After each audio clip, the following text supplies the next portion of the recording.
Hey, what's up everybody, this is Reese here from C Manga and welcome to my review of Area D Chapter 75, Counterattack 4. So yeah, the bibliophile guy, he really didn't last too long, did he? You know, like the battle is just over just like that. So yeah, thanks to that little swimsuit mag, gave our heroes a nice little bit of time to kind of chuck the snake book at him, and then he ended up getting poisoned by his own creation essentially. And yeah, just like that, that's pretty much the end of that battle there, really quick. What I thought was kind of weird is, of course, like he would have his like little countermeasures in place. You know, obviously, if he did get hit by his own power, he's got like Alice in Wonderland and Through the Looking Glass. Both of these books allowed him to kind of like, make out like everything that happened was just a dream, so all the effects are negated.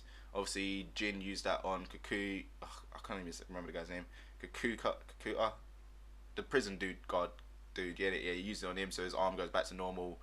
And then he even used it on the bibliophile guy, you know, showing pity for his enemies because, like, yeah, I didn't really come here to kill anyone.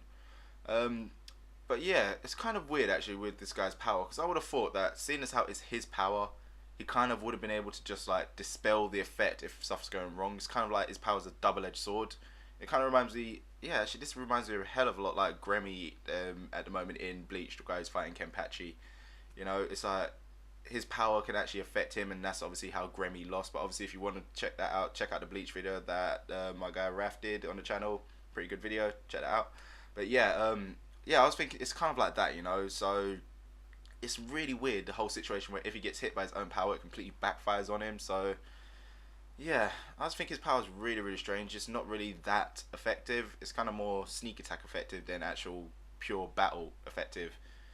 But anyway, yeah, those two books that he had, Through Looking Glass and Alice in Wonderland, they weren't his only two trump cards. He had his all or nothing plan basically, which was a suicide bomber inside his notebook. He ended up throwing that out, and that's it. Ended the bibliophile. Goodbye to the only lead they really have on Our Lives.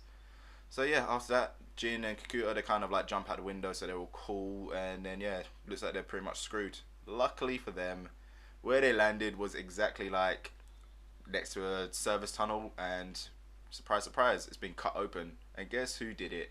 Obviously Our Lives. It has Our Lives written all over it. So yeah, with this now they can kind of follow the tunnel to their goal, which is Our Lives and getting more information about the Ubermush.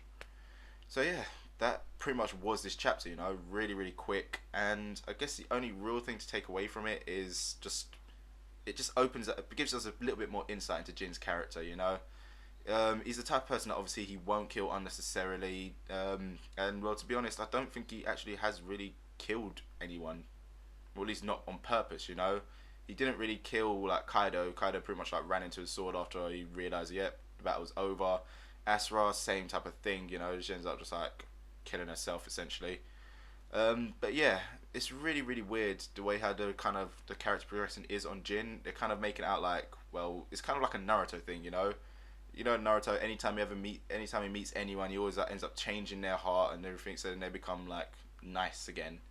Yeah, but that's pretty much the same type of thing with what's going on with Jin at the moment. You know, it's like when he meets people, he ends up like breaking down those walls, turning them into kind of comrades, even though they can't really do it sometimes. You know, yeah, it just kind of like really emphasizes exactly what Goz was seeing in him, you know. So maybe once the Ubermesh is defeated, Jin will become like the new leader of the Altar. He'll take over Area D, free the people, maybe even be able to change the way people think, seeing as how it's kind of getting in good with all the guards and everything. So yeah, you can kind of like see the future as to where this is going, but it all just depends on how they're gonna spread the story out. Because after the Ubermesh are defeated, I don't really know where it can go after that, because seeing as how the Ubermesh is supposed to be like this super uber powerful group, so who the hell's going to rise up and take their place, you know? I would have thought that Ubermesh are at the top, so whoever's number two, that would have been like, you know, obviously like Kaido, Asura, Goz, all them lot, but now they're pretty much, well, two of them are dead, and one of them's pretty much decided to side with Jin, so I don't know where the hell the series is going after that.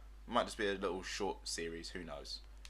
But yeah, with all that, guess that ends this chapter review. So you know the usual, guys. Let me know what you thought about this chapter. Did you enjoy it? Did you think it was boring? Either way, let me know in your comments below. As usual, if you enjoyed the video, give it a little thumbs up. Helps out the series a lot. And don't forget to check out the other stuff we do on the channel. So I'll catch you next time.